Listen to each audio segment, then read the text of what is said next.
मैंने उदाहरण मैं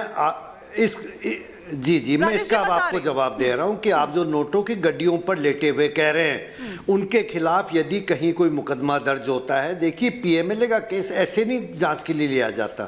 पीएमएलए एक्ट के अंदर शेड्यूल बने हुए हैं, उन शेड्यूल में हमारे कई देश के कानूनों के कुछ ही सेक्शन इन्वॉल्व हैं। उनकी कहीं भी कोई एफआईआर होगी, किसी जांच जैसे मुकदमा होगा तो ईडी उसी को टेकअप करेगी और उसमें भी देखेगी क्या मामले की गंभीरता है। ये नोटों की गड्डी पर लेटना, फोटो खींचाना, ऐसे रील तो हर लोग रोज बना रहे हैं, इसमें कहां मनी लॉन्ड्रिंग आ गई, मुझे समझ में नहीं आ रहा। अच्छा, एक बार जरा राजेश गुप्ता जी से भी मैं एक रिएक्शन ले लेती हूँ क्योंकि देरी से जुड़े। राजेश गुप्ता जी, लेकिन कोर्ट में तो सबूत चलते हैं और आप बहुत बड़ा खुलासा करने वाले थे, ऐसा कुछ भी बड़ा और नया यहाँ पर दिखाई नहीं दिया। कोर्ट में पॉलिटिकली मतलब आप वो आरोप अगर लगाएंगे तो कैसे बात बनेगी?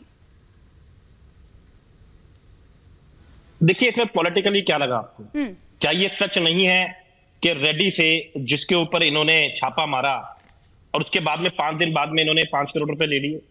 क्या ये सही नहीं है कि जब उसकी बेल की एप्लीकेशन लगी तो ईडी ने उसका विरोध नहीं किया? क्या ये सही नहीं है कि छूटने के बाद में उसने 50 करोड़ रुपए और भारतीय जनता पार्टी को नहीं दिए? आपको क्या सच चाहिए?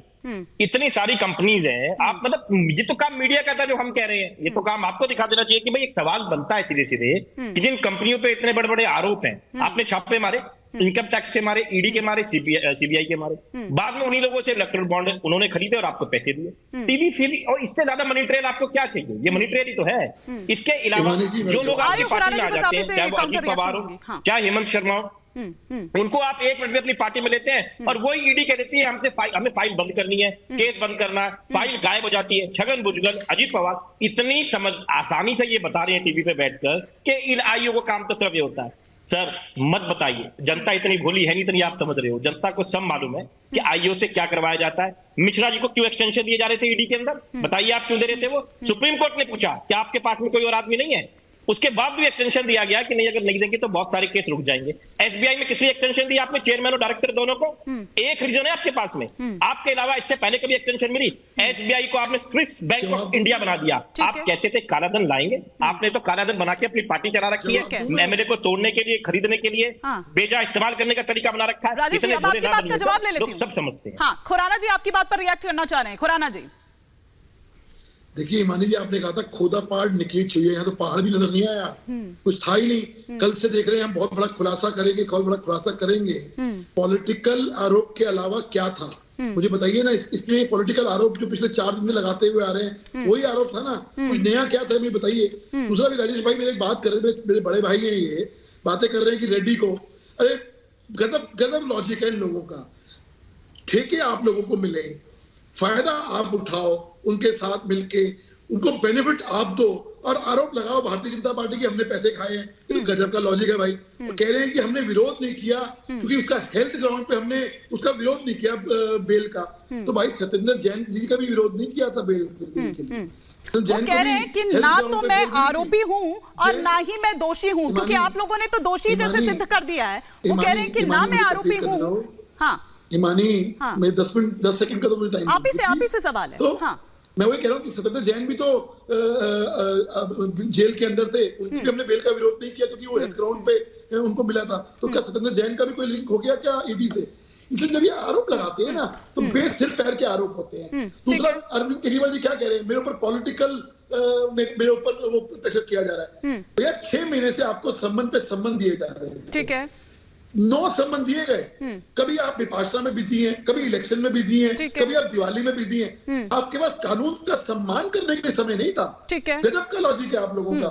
जब आपको सख्त एक्शन लिया गया तो आप बिलबिला रहे हैं। 14 महीने से मनीष सिसोदिया को बेल नहीं मिल रही है, क्यूरेटिव पिटीशन रिजेक्ट हो गई इसी केस के अंदर, ठीक है, कोई और केस नहीं है, इसी केस के अंदर।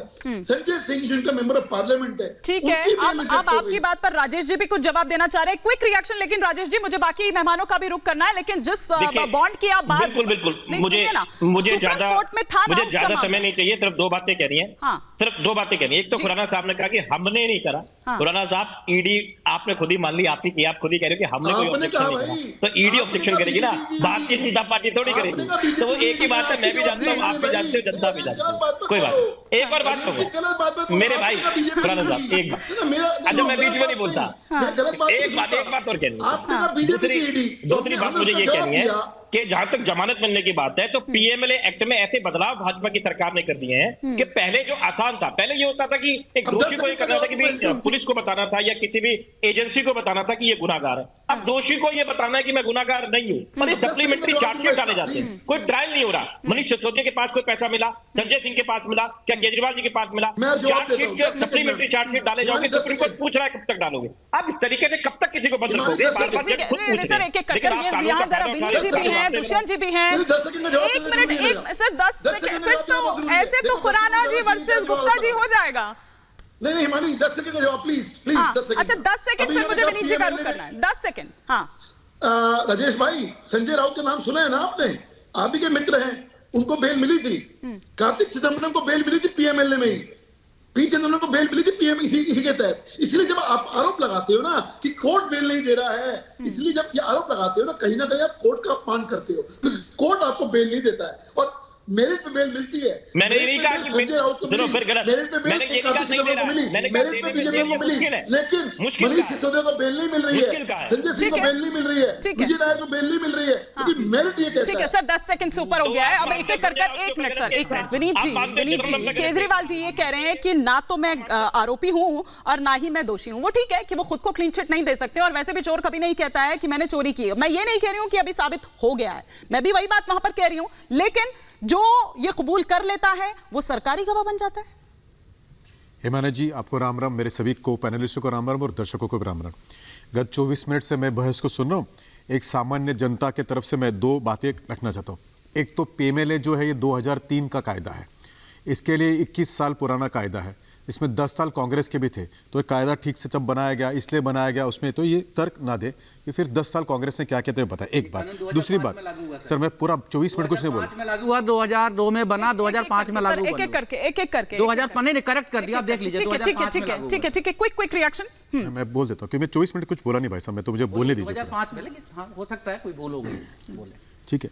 दूसरी बात है, एक सामान्य जनता करके राजेश जी, मेरे मन में एक बात आती है, दूसरे को गुनहगार बताकर, दूसरे के गुनह को देखकर कोई ईमानदार अगर गुनाह करने लग जाए तो उसको फिर ईमानदार नहीं कहा जाता, फिर वो गुनहगार तो है। आप ये मान लेते कि बाकी सभी ने गुनाह किया होगा, लेकिन अरविंद जी बाकी का सबका उदाहरण देने के कारण आपका गुनाह तो छुपेगा नहीं, एक बात। दूसरी बात मैं बताता हूँ, एक सामान्य कोंडली की माता जिसका 19 साल का बेटा अब शराब के नशे में धुत है, वो एक प्रश्न आपसे पूछना चाहती है, और प्रश्न केवल इतना पूछना चाहती है कि कोविड के उस संकट के समय पे केवल पैसे के लिए आपने ये षड्यंत्र क्यों रचा कि राजस्व को भी नुकसान होगा और ये जो 19 साल के 15-20 साल के जो बच्चे हैं उनको भी नुकसान होगा।